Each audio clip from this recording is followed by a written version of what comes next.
It's the Redirect Podcast. Search industry research, discussion, and analysis from the Black Truck Media and Marketing Headquarters.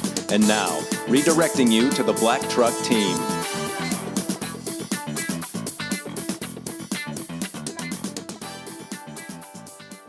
Welcome to episode 65 of the Redirect Podcast. It's Friday, January 11th, 2019. I'm Jason Dodge, founder of Black Truck Media and Marketing, joined this week by Patrick from the Black Truck team. Hey, Patrick. Hey. Happy New Year. Happy New Year to you. Happy New Year. It is 2019. We are back into things here, so hopefully you've survived the holidays, taken an extra week to get out of email hell and back into the swing of things. I think last week was very foggy for most people. We've taken about a month off from the Redirect Podcast, so looking forward to 2019 and getting into it. I think some new content, some new ideas, reaching out to a few of our other industry peers to line up some guests. So I think we're going to mix it up a little bit and have some fun. So yeah, it'll be good.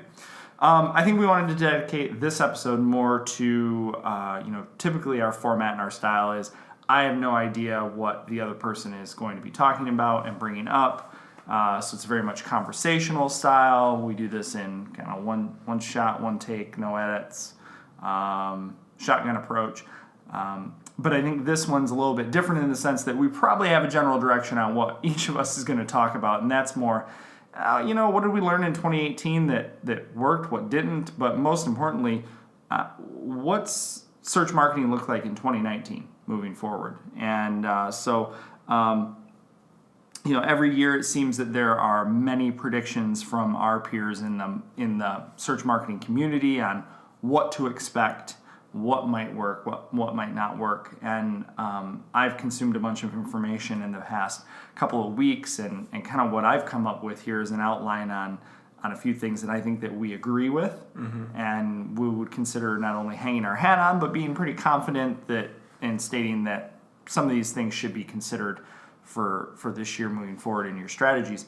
What's interesting enough is there's no big bold prediction. Nobody in the industry has come out and said, again, like last year we discussed voice search to no end and everything like that.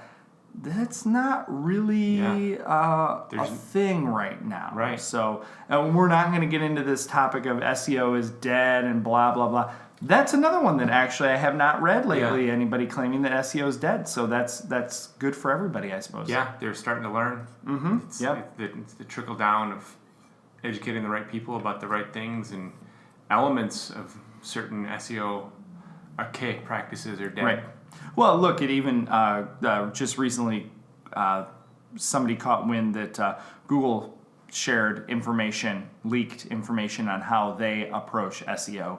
And it's very much, I don't want to say slow and steady wins the race, but it's tactical changes along a period of time.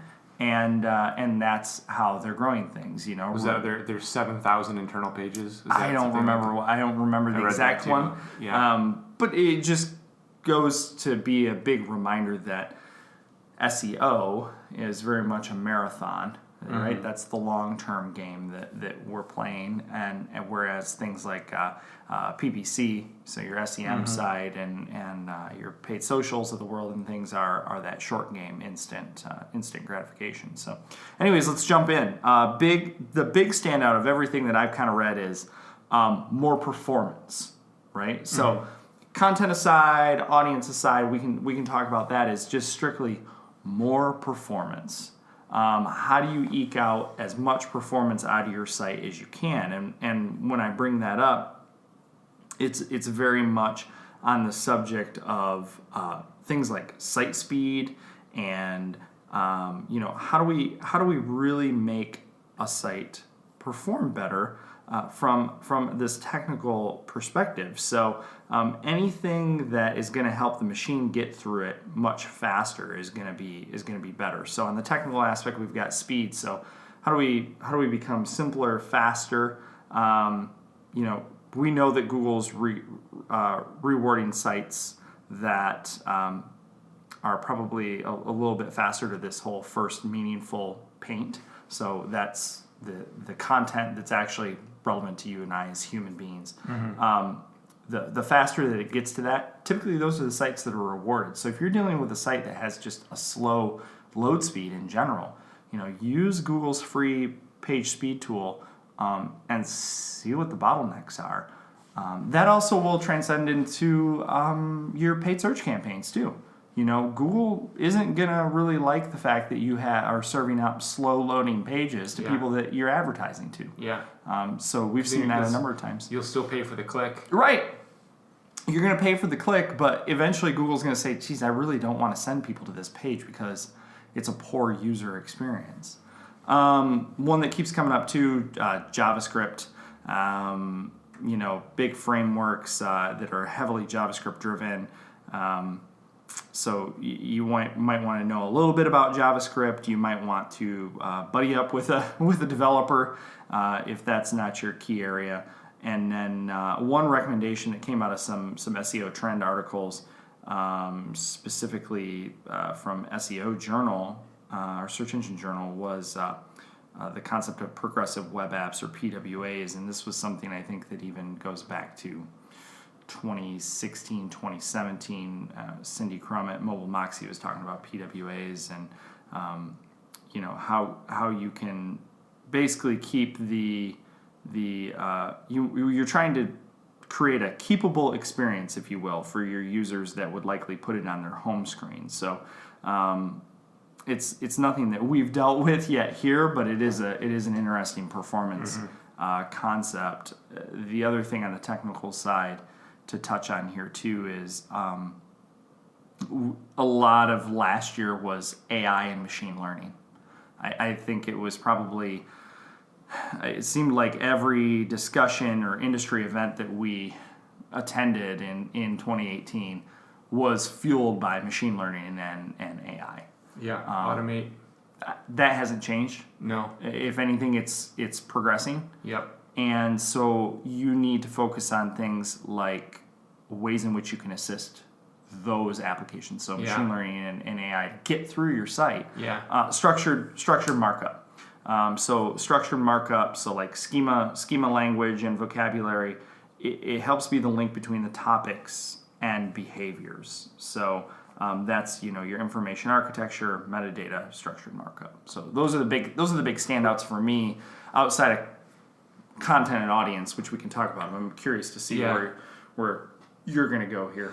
No, I don't have a lot of things different than that. It's kind of all on the same page. And the few things I see in there that were pushed a lot in 2018 to start the year off was the automation and the SEO for voice. And both of those ultimately turned into the same thing.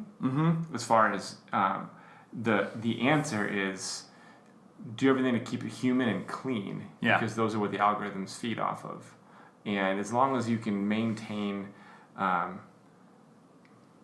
writing for humans and not writing for robots, then the robots and the personal assistants will accelerate. Which falls into Google's whole EAT model, right? Expertise, authority, trustworthiness. As your site, as your brand online.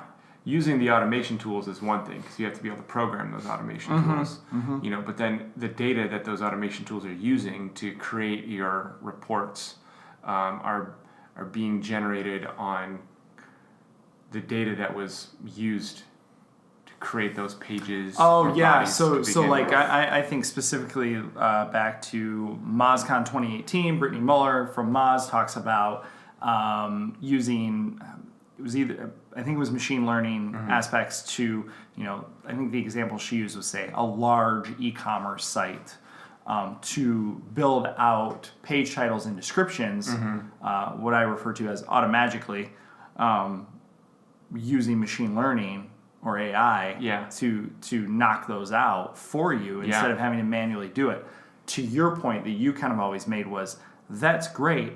However, if there's no content on there or thin content that's not relevant, what's it going to build from? Yeah, what's it going to pull from? If you remove all the I always like to use the word fluff, the fluff content. If you pull all the fluff out of there and you're left with just the meat of what that page is, if it takes me, 3 minutes to find that sentence that gives me the answer that's buried down in the page, what is Google going to grab? What is this automation tool going to grab?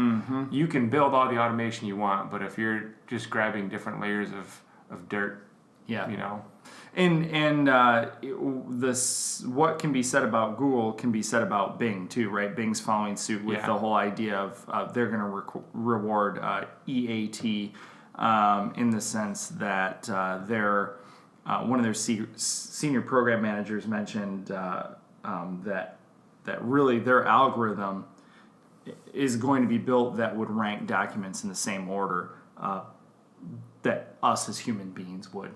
So if I placed five documents or 5 pieces of content down in front of you as a human and said which one would you rank this as the best, and you pull out mine on top, that's how you're going to win. Which, man, if you're ever questioning that, go invest in some user testing and see how people interact with.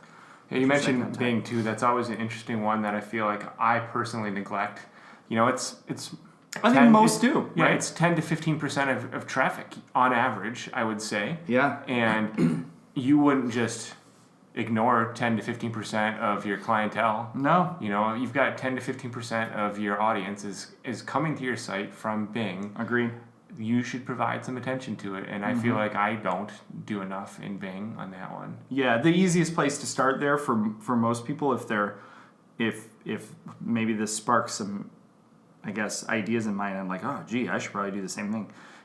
Bing's own Webmaster Tools is a great tool as well to use, just to see how Bing is crawling and indexing your site as well. Right. See if there's any bottlenecks there. Yeah. Most of us obviously trend toward how do I optimize for Google, but it goes back to probably one of the number one things that you should be doing anyways, and I think we've always preached it here.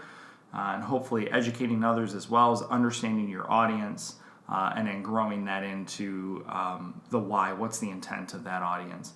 If you don't know what your audience wants, meaning how they want to consume information, where they're at in their space and time, set SEO on a shelf. If you don't understand those things, what good is anything that you're producing? Yeah, it's definitely a start from the back end and work your way forward kind of mentality. It's one of my personal things I like to do is break everything down into its individual parts and then rebuild it. Once I can see all those parts, I separate them into piles and then I put them back together. And I'm talking about websites, not organizing the garage. It sounds silly to do, but I can see things so much better. And that kind of will transition me into another section I want to talk about here is through the end of 2018 with our personal workloads in here, I was feeling overwhelmed with a lot of... Q4 is always busy. Yeah. And so what I'm focusing on right now personally as a workload is organizing and putting together a 3-month plan and then a 6-month plan. Or how do you Q1, organize Q2. your search marketing work? Yeah, the personal workload that you have in the work. It's here we do PPC and we do SEO on the organic side. So it's 2 different hats we have to wear and 2 vastly different programs. As part of studying what the trends of the industry are doing, you still have to be able to do it properly. If you want to practice a new tactic or a new skill that you see out there in the world, you have to schedule that in. You have to pencil it into your schedule and find a way to do that. And that's something I think I didn't do good enough. I started to. I tried to in 18. It's something that I need to do even more of. Well, I can appreciate the self-reflection, as everybody's probably gone through, but reflect on your marketing goals. How did you hit them? Did you hit your objectives? As you're trying to plan things out in the future, is it less what we refer to as blocking and tackling, so the fixes that always come up in search, versus all right, we really need to push into this area. How do I dedicate and carve out time in my schedule, in my budgeted schedule, to be able to look into that? Yeah, I think that's key. Awesome. What do you think about voice search? I think voice search is just another way of saying search. I think it's going to be the exact same thing it is right now, and there's no extra attention that needs to be placed to it. You know, there was my big prediction a year ago, and the debate then became: is there a difference between your home assistant versus voice search? That's right. And those are two very different things. Voice search is alive and well. I use it daily. Yep. However, I'm still speaking the way I would type a search, and as long as you are optimized to keep your content human, Natural language. you both are going to be. You're going to win. So I think that's it's an interesting kind of way to pull that back in. So I think the prediction you made last year that we totally poked fun at, and it was actually a good piece of conversation all year long, was you had said that it was going to plateau, and I personally was on the fence. I could go either way. I said, I really don't know. I could see it growing with the device sales and things like that, or it's going to be a one-hit wonder. To your point exactly, it's natural language is probably what we should be having that conversation around. It's more about realizing that those types of searches that are done on the phone through a voice prompt are conversational, if you will. So the topic is conversational search journey. Where are you at on that? If your device is set up properly to be able to ask those multiple questions and have a conversation in that way to kind of keep whittling down, your content is still key in having to serve that niche, that purpose. Right. So it's going to gain prominence, right? In 2019, the thing that we're saying is it's still not there yet. Agreed. So what would you say then? Where would you invest your marketing dollars in 2019? Like if we were to make a prediction, if you make a prediction and I'll give you mine, where would you focus your marketing dollars? And we've talked a little bit heavy on the SEO side, but I would say that it's a wide open. Yeah, I would put it into more precise and detailed PPC, break down and do more audience geo or interests. Different segmentation within PPC audience. Definitely. I think based on the way I've grown as an SEO, I see that being more valuable on sites that are already optimized. So you're saying if you're some might call it ranked out in a number of things on the SEO side, right? And you're already running PPC campaigns, how do you make a more effective or efficient use of that budget? Because cost per clicks are only gonna, supply and demand, they're gonna rise and fall, but eventually they're only gonna go, potentially go up. So you're thinking,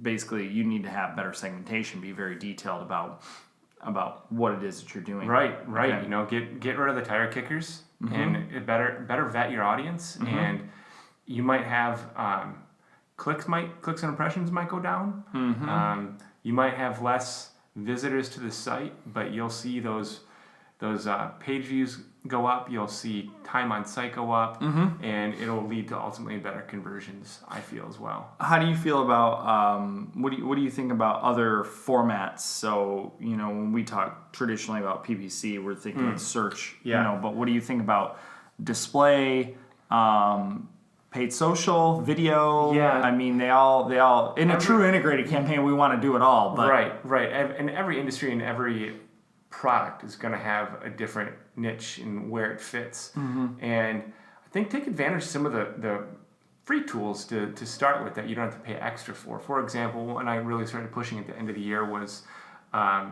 Google Ads partnered with Google My Business, activating the locations extensions in ads.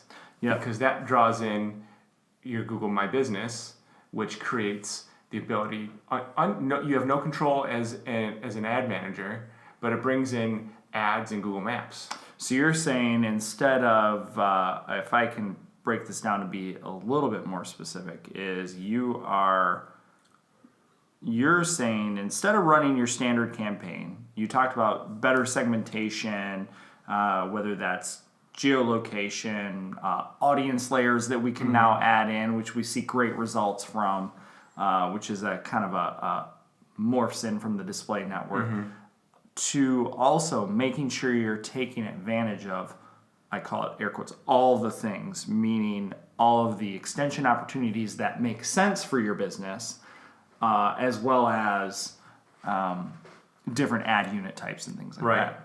No, that's really good because we can argue it's no additional cost or not, but it isn't in the sense you don't have to do any creative. You just need to link the two and enable it. Your cost is your time in monkeying through to get an active. And the cost per click. And the cost per click, right? Your additional exposure to more potential places for your budget to spend faster.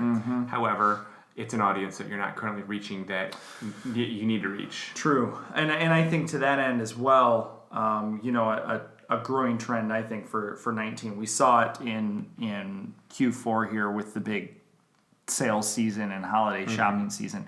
Google Shopping specifically will continue to be probably one of the most volatile in the paid space. The giants are dominating that. They are. So if you're up against the major retailers of the world, I'm not going to name any names, but if you're up against the major retailers of the world, who have the large ad dollars, depending on your market, it's going to be difficult. I'm not saying that you're not going to get your name on the board.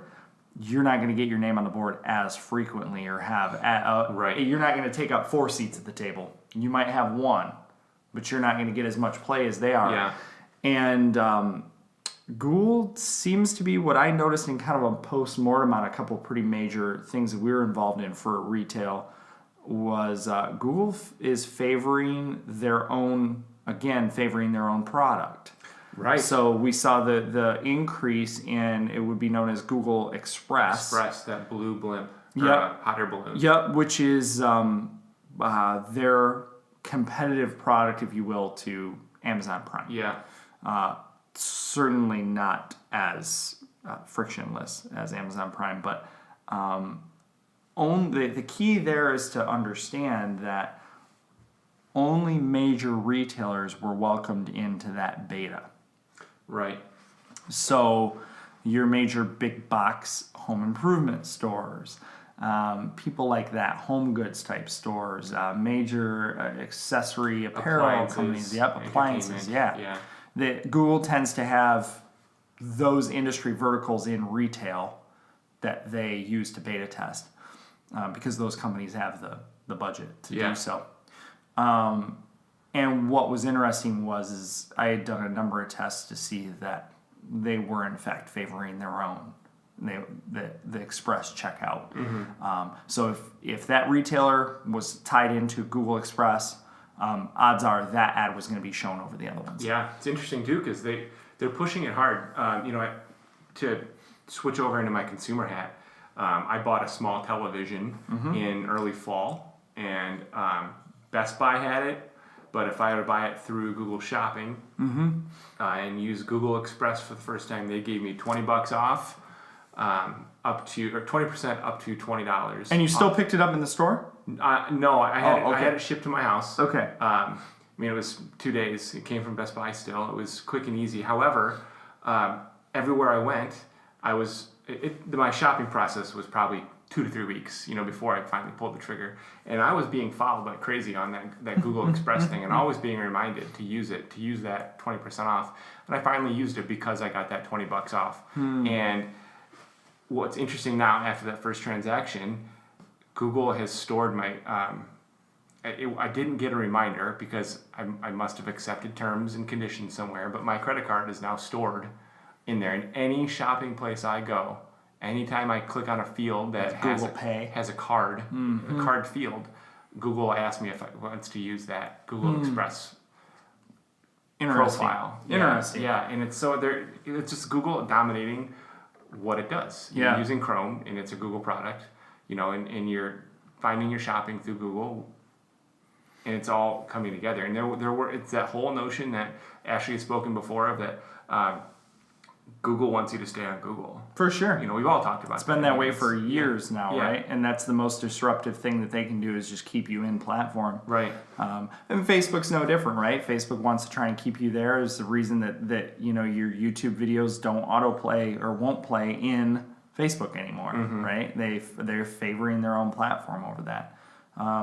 I think too in that we're going to see, you know, and maybe it'd be great to do a segment just strictly on retail and e-commerce too. But I think the methods of tying in, especially if you have the capabilities to do this, you are a local retailer, maybe you have multiple locations. Maybe if you do a small bit of e-commerce, meaning you do a small bit of e-commerce from what you see from a revenue perspective versus what you do at your brick and mortar locations. But if you have your entire catalog online, it's indexable, it's crawlable, and you can pull that in to your feeds, you know, or pull it in as a form of a feed, tie it in with your ads. There are extensions that can be used to basically say if you are doing a search for a particular part number, you're able to show whether or not that item is in stock at your local retailer, right? So you'll see that with some of your major big boxes. There's no reason that a sophisticated, like a mid-market size company couldn't do the same thing with a lot of these, e-commerce platforms out there. I think that's a big power play to help drive brick and mortar traffic from the online world. So, sweet. Awesome. Well, I think we've got a lot covered here. There's a lot of different things. So big recap. Very much. I think technical side SEO is going to be very much a thing this year. Still focusing heavy on. There's a lot of on-page SEO win that can happen. For sure. I've read it countless times on moving forward how on-page SEO is still going to be a driving factor. Focusing on your audience, on your content. How do you eliminate bottlenecks, get people through that process? Your end, to your point there, to sum that up, you know, in a PPC world, are you making use of everything that's handed to you for your audience? So it's segmentation through geographies, audiences, pricing extensions, Google My Business tie-ins, etc. Just you're spending money there. You better make an efficient use of it for what your campaign goals are. So cool. Anything else? No, just go do good work. All right. Well, that's the motto for 2019. Right. So go do good work. All right, cool. Well, I look forward to future episodes of The Redirect here in 2019. And until next time, good luck. This has been the Redirect Podcast. Check out the show notes at blacktruckmedia.com and add us on iTunes and Stitcher.